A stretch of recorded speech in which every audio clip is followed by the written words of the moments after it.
The latest chapter of my favorite soap opera in college sports, I am, of course, talking about as the Pac-12 turns.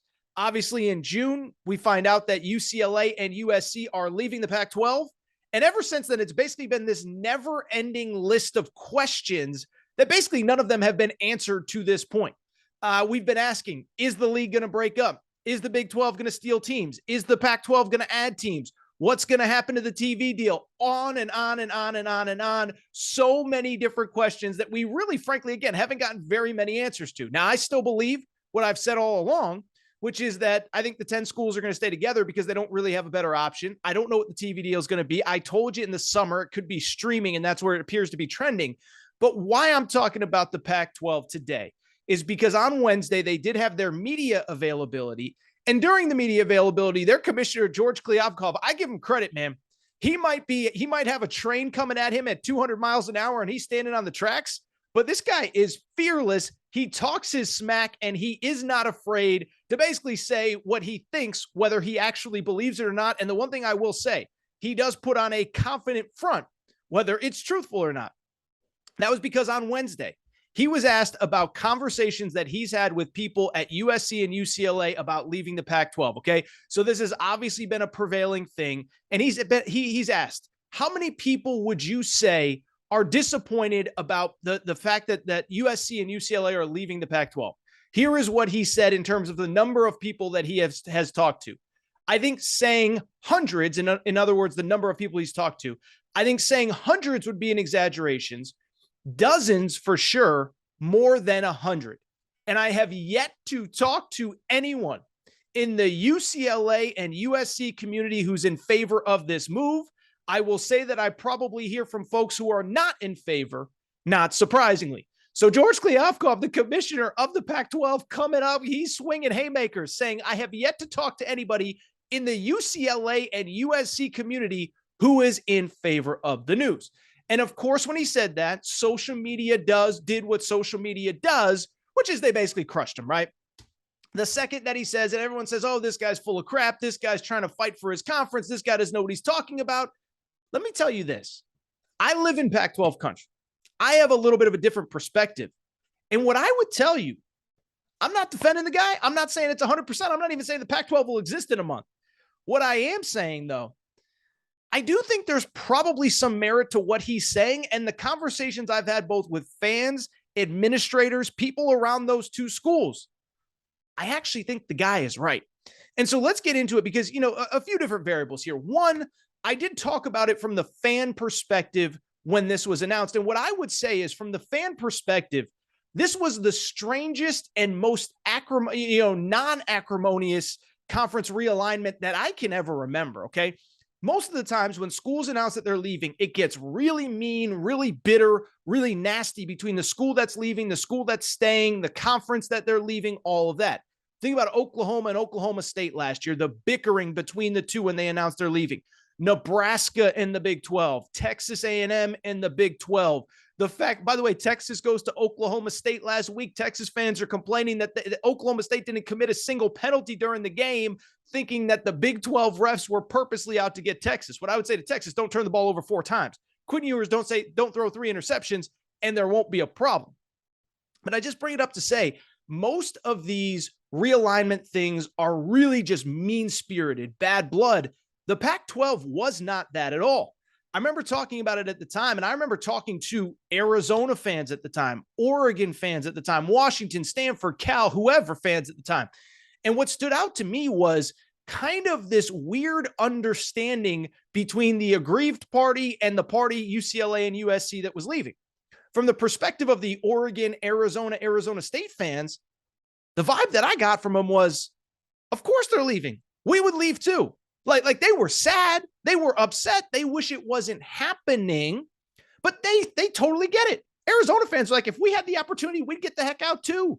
I know Oregon, Washington, Stanford fans feel that way because they've been trying since the day this ended to get in, the day this started to get into the Big Ten. And the Big Ten's basically giving them the Heisman stiff arm saying we're good there. So it was this weird thing where most of the fans that were left behind understand. And from the UCLA USC perspective, most of the fans that I've interacted with living in LA, they kind of feel the same way. They kind of say, We get why this is being done. We're happy that we're on the right side of this, but we also kind of feel like, you know what?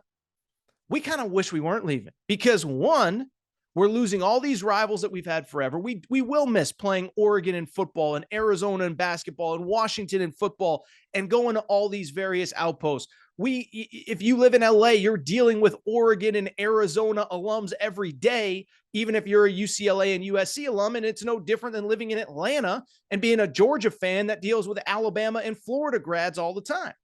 And so from the fan perspective, it was a weird one, but I think there's something there. I don't think the fans are happy. I don't think the fans are happy that they're basically not going to be able to go to a road game pretty much ever unless they're willing to get on a jet and fly across country. And it might be cool if you're a USC fan to maybe go to Penn State one time or maybe go to Michigan every time. But there's a lot of USC and UCLA fans that live in Scottsdale, Arizona that could go see their team once or twice a year, that could go live in Seattle, live in Oregon, live in wherever, or vice versa. A lot of, seeing your team in town, all that good stuff. So from the fan perspective, there's that element. What I would say also, though, is behind the scenes, I'll tell you, I do think that more people than you would ever believe, the ones that I talk to, are not really all that excited about this move either. Now, the administrators that get those checks, the administrators that get to upgrade their offices, the administrators that ultimately their job is to just make the most money for their athletic department, well, they're over the moon. More TV money. Obviously, it's going to create more ticket sales. But I think from the football perspective, that's where a lot of frustration comes in. Now, I think from the football perspective, football is the one sport where really travel, I don't think, is as much of an issue. Probably go to 8 to 9 league games. They might drop back to 8, but they're at 9 now.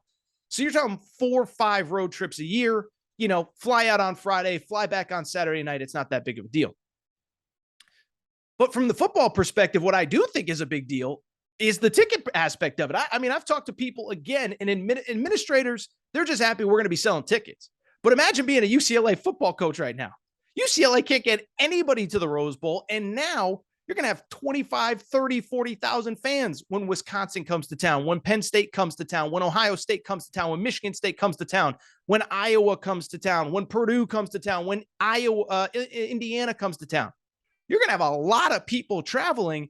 And I think behind the scenes, there's a little bit of a, not really worry, but kind of like a crap, man. We're deep, you know what? Because we're basically going to be playing 12 road games a year, or at the very least, 6 neutral site games and 6 road games. And oh, by the way, it isn't equal. It's not like when you host Penn State and they have 30,000 fans, you get to then have 30,000 fans at Penn State. No.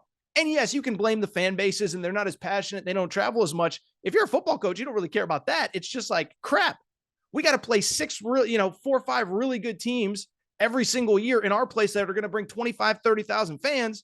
And we're going to have 2,000 fans when we go back to Penn State the following year, back to Iowa the following year. So there's that element of it. And then from the non-football perspective, I'll tell you, I really don't think anybody is that excited about it. And again, everybody puts on a good face and everybody puts on a good front.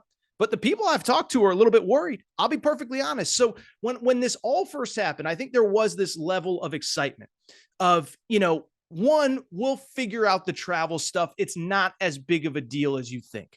I think I said it at the time, but I talked to a basketball coach at one of the 2 schools, not a basketball coach, but somebody around the basketball program that was just like, yeah, instead of playing our Thanksgiving tournament in New York or in Florida or in the Bahamas, we'll just play one in Vegas. We'll just play one in LA. We'll just play one in San Diego. So we'll figure out the travel stuff. I do think as it has gone on more and more, though, it is starting to sink in for basketball and the non-revenue sports. It is going to be a lot of travel. I'm not great at math here, okay? I think that's my new favorite saying. I say it all the time. But USC and UCLA in basketball, I can't speak to other non-revenue sports. But UCLA and USC in basketball, Big Ten basketball plays 20 league games at this point. 20 league games, which means that you're playing 10 road games, which means that at minimum, even if you go back to back on the road, that's probably 5 different cross-country trips. So say you get Michigan and Michigan State back to back. Well, one, you got to play 2 really good teams in 2 really tough venues. But then you got to fly back, play a couple games, and then you got to fly back and play Indiana and Purdue 2 weeks later. or Rutgers and Maryland 2 weeks after that, or Minnesota and Wisconsin a week after that. And so the travel is going to start to add up. I think it's starting to register. We're talking about 4, 5, 6 cross-country flights a year. And that's if we play back-to-back games. What if we only play one? What if it's a one-off? Then we got to fly back. Now we got to fly back. On the opposite side, you try to schedule 2 or 3 in a row. Now you're talking about being on the road for 8, 9 days at a time. And so there's that element of it. There's the weather element where if you're a basketball program, good luck flying into Minnesota on in February. I just want to know, and this is serious. This isn't a joke. Last year, if you remember, UCLA played at Marquette the same weekend that Arizona played at Illinois. Both faced major travel issues and major weather issues. Thankfully, everybody was okay. Thankfully, all the planes landed. Thankfully, we took buses. But the point I'm trying to make is now you're going to do that 4 or 5 times a year. And oh, by the way, guess what happens after the regular season? You think the Big Ten is going to play their conference tournament in Vegas or LA? No, they're going to make you fly your butt across country again and play in Indianapolis, play in Chicago, maybe play in DC. I think they did it in DC one year. And so I'm telling you, man, I think it's really starting to catch up with people. And again, everybody's going to say the right things publicly, but privately, I think there's a little bit of concern.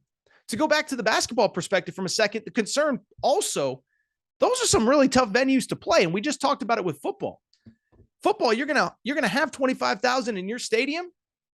You're gonna fly back cross country and have to play Penn State in front of 100,000 people in a whiteout. You're gonna have to play 90,000 people at the Shoe. And so from the basketball perspective, it isn't any easier. Listen, we could criticize the Big Ten in basketball. Jim Boeheim just took a shot at them like 2 weeks ago. But those are tough venues to play in during the regular season. Wisconsin, the Kohl Center is a really tough place to play. Minnesota, the Barn is a really tough place to play. Imagine having to play at Indiana and at Purdue back-to-back. Those are probably 2 of the top 10 road venues in college basketball when both places are rocking. Now you got to play them in back-to-back games. Good luck with that. Michigan and Michigan State, Maryland and Rutgers. And so it's tough travel. It's hard to get to places. State College is not easy to get to in the middle of the winter. And then you have 5 or 6 of them over the course of a year.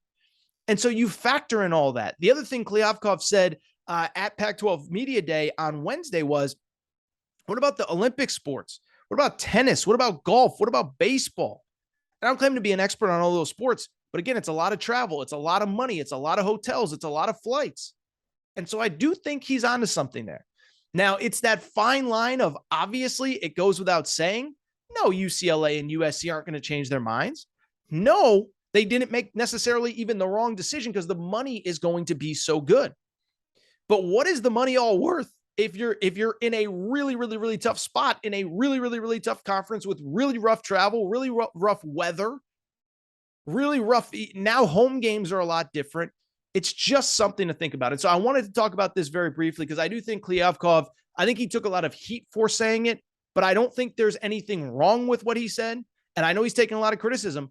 I think there is something to what he said.